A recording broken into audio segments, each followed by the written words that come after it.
to our audience and our demography, the African diaspora, we need to understand that in our community, irrespective of where you want to look again, because it depends on where you want to look, no? You sometimes see what you want to see. Yes. There are there are a lot of people that you can use as model.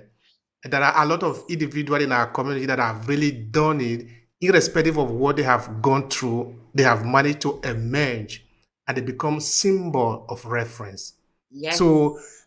I don't know your story. Perhaps you have been trafficked from Edo State, Nigeria, to Italy to become a prostitute. And you have done this until a point you think you cannot go out of that. But I want to tell you that you can go out of that. Mhm. Because if Victor F. Franco, in the time of Nazi Germany, basically at the time for the Jews in Germany at the time, Mhm. the only thing in front of you is death. Mhm. It was very hard that you will not die. Here, you are not going to die. Of course, you have a lot of psychological trauma that you are going through in that you are doing what you don't like to do. If really you don't like to do it, because there are some individuals who want to do this, okay? Maybe there was a war in your country. That is how you managed to get to Germany or France or UK or US or Canada, where you find yourself today. It doesn't matter. It doesn't matter what have happened to you. Right now, at this moment, what do you want? You can rewrite your history starting from this moment. That is the point. The power is in your hand. And talking of power again, Yes. sometimes we do give our power away, give it to some persons or some individuals, some institution, or some other thing. This is what we have to do. You need to grab it, take the power. It is you, it is your power. Write your history. If you like the way it is, then keep on propagating it. Like, keep on celebrating it. If you don't like it, then rewrite it, reframe it. That is one of the things I Yes. actually discussed in the book, the crisis of identity, because sometimes we have this crisis, but we don't need to expect that somebody is coming to fix it for us. Nobody is coming. If you expect somebody is coming, you are going to die waiting. Instead, the only solution is you take it up. It's hard, yes, it's hard. It was hard for Victor F. Franco too. Mhm. It's hard for every. It was hard for Martin Luther King. Mhm. It was hard for Michael Epps, for Michael S. It's hard for everybody, even for those who survive, for those who succeed too. So for you, it's going to be hard, but it's better trying than waiting that somebody's coming to save you. Right. All right. Now, I want to put the question like this. Well, why do you think, as a psychologist, why do you think people don't want to embrace who they are? Because now, like the example I was giving, and now maybe we are looking at the first generation immigrant that are coming from Africa, they get to Europe, sometimes they are frustrated. If you go to the street of Milan, go to Milan, Italy, or in Paris or in Germany, there are a lot of Africans that are sleeping on the street. Mhm. It is hard. I'm not saying everybody in Europe are doing this. Even in the United States, there are some people, they are homeless, no? They are become almost wasted. Mhm. Say maybe for example, you find yourself in a situation that is precarious, really very precarious. What do you have to do? What do you do? How do you pick yourself up from there again and try to rewrite the story that you have for yourself? I'm not saying it's going to be easy. It's not easy. It has never been easy. It will never be easy.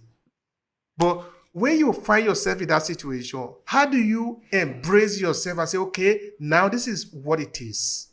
Now let's make the next plan forward. Help you understand what you will say about that. I want to take you back to something you just said, which has been proven to be very effective. You referenced looking at other people who had difficulties and made it. And psychology tells you that one of the ways that we can begin to move, we can begin to take that step, is paying attention to those who have been in similar circumstances and done it. So there may be others who have not quite made it. But for every one that has not made it or is not making it, there's at least another one or two who are making it. Use those as your reference points.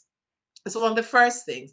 The other thing I would say is as you indicated, no one is going to come and save us. However, community plays a significant part in helping us up, in giving us that hand, in extending that hand to help us up so we can get on our feet. You ask, why don't we want to embrace ourselves? I think that as a people of color, the generational messages that have been communicated to us openly and succinctly have been so strong that we have taken them on.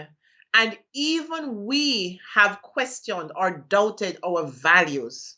One of the things that it behoves us to know more about are the great Africans who did exploits, who created inventions, who we would not normally know about.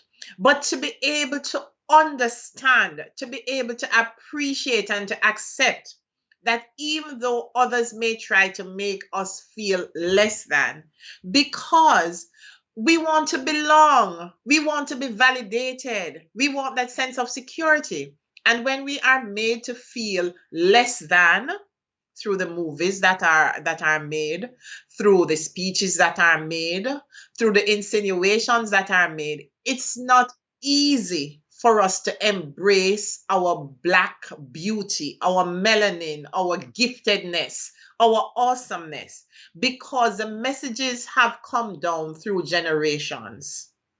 The messages have come down through centuries that we are not good enough.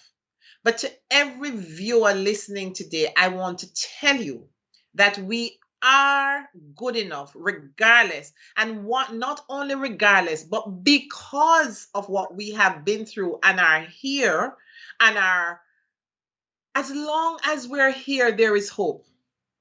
And it starts with taking one small step at a time. We will not write a whole book in a day. I have written Living Water for the Christian Journey. It took me many days and many small steps, but that book is now available and it's there to encourage Christian women who are going through financial challenges, relationship challenges, who are having a hard time breaking under the weight, WEIGHT, of their WAIT for deliverance. So it's purposing to take that one step. And if I am not strong enough in myself to take it, can I look around and see if there's another hand to whom I can reach out to help me to get up and to start to move forward?